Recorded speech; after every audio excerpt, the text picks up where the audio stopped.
ಬಳಪ ಹಿಡಿದ ಭಗವಂತ ಇರುತ್ತಾನೆ ನಮ ಸುತ್ತ ಅವತಾರ ನಾನಾ ರೂಪವೋ ನಮ್ಮೆಲ್ಲ ಹಣೆ ಬರಹ ತಿದ್ದಿ ಬರೆಯಲು ಕತ್ತಲೆಯಿಂದ ಬಹಂತ ನಮ್ಮ ಕೈಯ ಹಿಡಿಯುತ್ತ ಕರೆದೊಯ್ದ ಬೆಳಕು ತೋರಲು ನಯವಾಗಿ ಗದರೋದು ನಮ್ಮ ಬೆಳೆಸಲು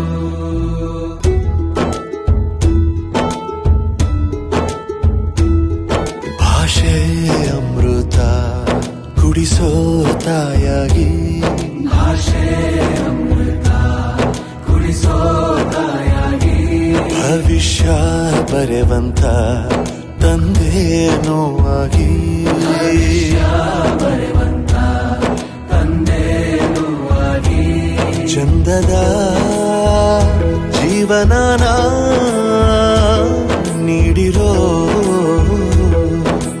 ಗುರುಗಳು ನಮ್ಮ ಗುರುಗಳು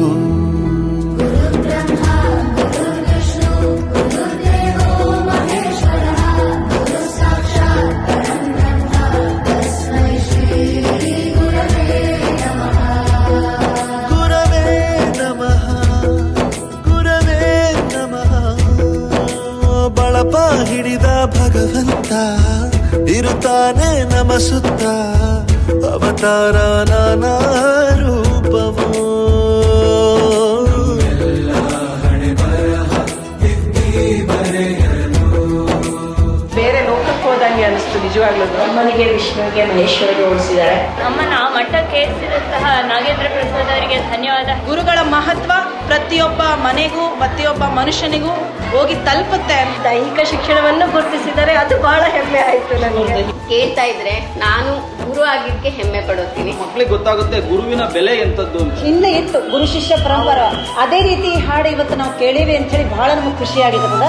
ಬಾಳಲ್ಲಿ ಲೆಕ್ಕ ಎಷ್ಟು ಮುಖ್ಯ ಎಂಬುದ ಬೆರಳಲ್ಲೇ ತೋರಿ ಕಲಿಸಿದ ಗುರುಗಳೇ ಈ ದೇಹ ಹೇಗೆ ದಂಡಿಸೋದು ಎನ್ನುವ ಸಂದೇಹ ನೀಗೋ ಮೆಚ್ಚಿನ ಕಲಿಗಳೇ ಕನ್ನಡ ಕಂಡರೆ ಕಣ್ಣಿಗೆ ಒತ್ತಿಕೋ ಅಕ್ಷರ ಅಂದರೆ ಅನ್ನಕ್ಕಿಂತ ದೊಡ್ಡದೆಂದ ಗುರುವೇ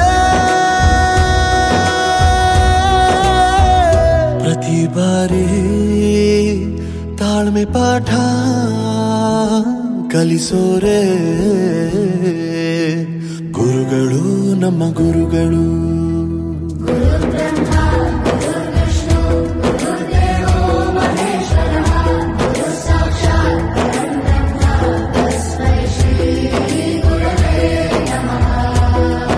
ಜಗತ್ತಿನಲ್ಲಿ ನಿಸ್ವಾರ್ಥ ಸೇವೆ ಅನ್ನೋದು ಇದು ಒಂದೇ ವೃತ್ತಿಯಲ್ಲಿ. ಈ ಹಾಡು ಮಾತ್ರ ಎಲ್ಲರಿಗೂ ಎಚ್ಚರ ಮಾಡುತ್ತೆ. ಕನ್ನಡದ ಬಗ್ಗೆನೂ ಇದ್ರೊಳಗೆ ಬಹಳ ಚೆನ್ನಾಗಿ ಕೇಳಿ ಬಂತು. ನಮ್ಮ ಒಂದು ಸ್ಥಾನ ಮಟ್ಟ ಹೆಚ್ಚುತ್ತೆ ಅಂತ ನಾವೆಲ್ಲರೂ ನಿಮಗೆ ಚಿರಋಣಿಯಾಗಿದ್ದೀವಿ. ನನ್ನ ಹಿಂದಿನ ಗುರುವಿನ ನನ್ನ ನೆನಪಂತ it has moved me a lot. ಮೈಯೆಲ್ಲ ಒಂಥರ ಕಳೆದೋಗ್ಬಿಡ್ತೇವೆ. ಪ್ರತಿಯೊಂದು ವರ್ಡ್ ಮೀನಿಂಗ್ಫುಲ್ ಆಗಿದೆ. ಗೂಸ್ ಬಂಪ್ಸ್ ತರ ಆಗತ್ತೆ. ಎಲ್ಲರನ್ನು ಮಂತ್ರ ಮುಗ್ಧರನ್ನಾಗಿ ಮಾಡಿಸ್ಬಿಡ್ತದೆ.